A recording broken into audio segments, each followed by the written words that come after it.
പുതിയ എപ്പിസോഡിലേക്ക് എല്ലാവർക്കും സ്വാഗതം. ഇന്ന് നമ്മൾ ചെയ്യാൻ പോകുന്ന വിഭവം മാമ്പഴ പുളിശ്ശേരിയാണ്. ഇതിന് വേണ്ട സാധനങ്ങൾ നമുക്ക് പരിചയപ്പെടാം. 3 മാമ്പഴം എടുത്തിട്ടുണ്ട്. അത് നാടൻ മാമ്പഴമാണ്. തൈര്, നല്ല കട്ട തൈര് വേണം. പിന്നെ 1 കപ്പ് തേങ്ങ, അതിനകത്ത് നമ്മൾ കുറച്ച് ജീരകം, 2-3 അല്ലി വെളുത്തുള്ളി ഇടുന്നുണ്ട്. പിന്നെ അല്പം മഞ്ഞൾപ്പൊടി, പിന്നെ കായം, ഉലുവ, കുരുമുളക് ഇവയുടെ 3 പൊടികളും ഒപ്പം എടുത്തിരിക്കുന്നതാണ്. പിന്നെ നല്ല കട്ടിയുള്ള ഒരു ചട്ടി വേണം നമുക്ക്. ഇതിനകത്താണ് നമ്മളിത് പാകം ചെയ്യുന്നത്. ഇനി നമുക്ക് ഈ മാങ്ങ പൊളിച്ചെടുക്കണം. ചെത്തിയല്ല, ഇതിൻ്റെ തൊലി കീറിയെടുത്ത് വേണം നമ്മളിത് പാകം ചെയ്യാനെടുക്കാൻ.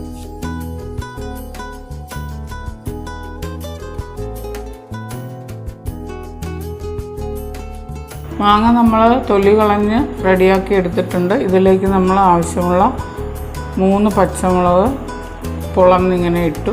ഇനി ആവശ്യത്തിനുള്ള ഉപ്പാണ്. പിന്നെ ആവശ്യമുള്ള ഉപ്പും 2 ഗ്ലാസ് വെള്ളമാണ് നമ്മളിതിന് ഒഴിച്ചു കൊടുക്കുന്നത്. എന്നിട്ട് നേരിട്ട് തീയിൽ വെച്ച് വേവിച്ചെടുക്കണം. മാങ്ങ ഒന്ന് വെന്താൽ മതി. ഇത് വെന്ത് വരുമ്പോഴത്തേക്ക് നമുക്ക് അരപ്പ് റെഡിയാക്കി എടുക്കാം. തേങ്ങയും അതിൻ്റെ അകത്ത് കുറച്ച് നമ്മൾ നല്ല ജീരകം ഇട്ടിട്ടുണ്ട്, 3 അല്ലി വെളുത്തുള്ളി ഇട്ടിട്ടുണ്ട്. ഇത് നമുക്ക് അല്പം മഞ്ഞൾപ്പൊടിയും ചേർത്ത് അരച്ചെടുക്കണം. ഒത്തിരി മഞ്ഞൾപ്പൊടി വേണ്ട.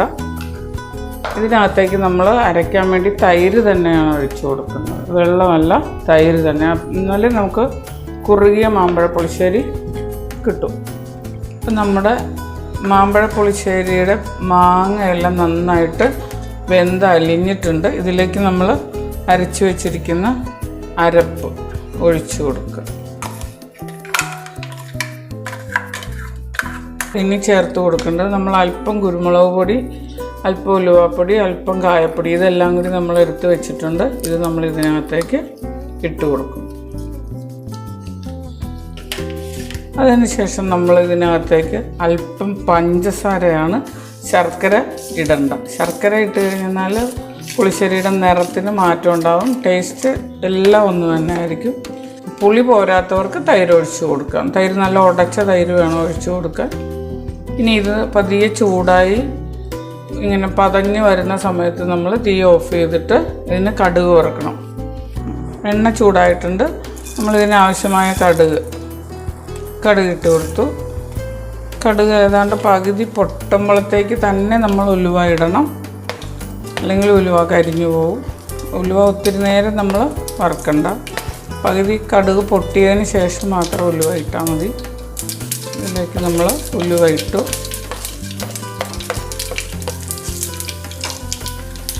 ചുവന്നുള്ളി ചെറുതായിട്ട് അരിഞ്ഞത് ഇട്ട് കൊടുക്കണം, അല്ലെങ്കിൽ ഉലുവ കരിഞ്ഞു പോകും. ഇനി നമ്മൾ ഇതിനകത്തേക്ക് മുളക്, വേപ്പില,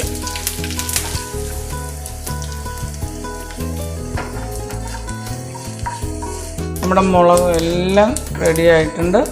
ഈ സമയത്ത് നമ്മളൊരല്പം മുളക് പൊടി ഇതിലേക്ക് ഇട്ട് കൊടുക്കണം. തീ ഓഫ് ചെയ്യണം. എന്നിട്ട് ഇത് നമ്മൾ ഇങ്ങനെ തന്നെ നമ്മുടെ ഇതിലേക്ക് ഒഴിച്ച് കൊടുക്കണം. മാമ്പഴ പുളിശ്ശേരി റെഡിയായിട്ടുണ്ട്. എല്ലാവരും ഇത് ചെയ്ത് നോക്കണം.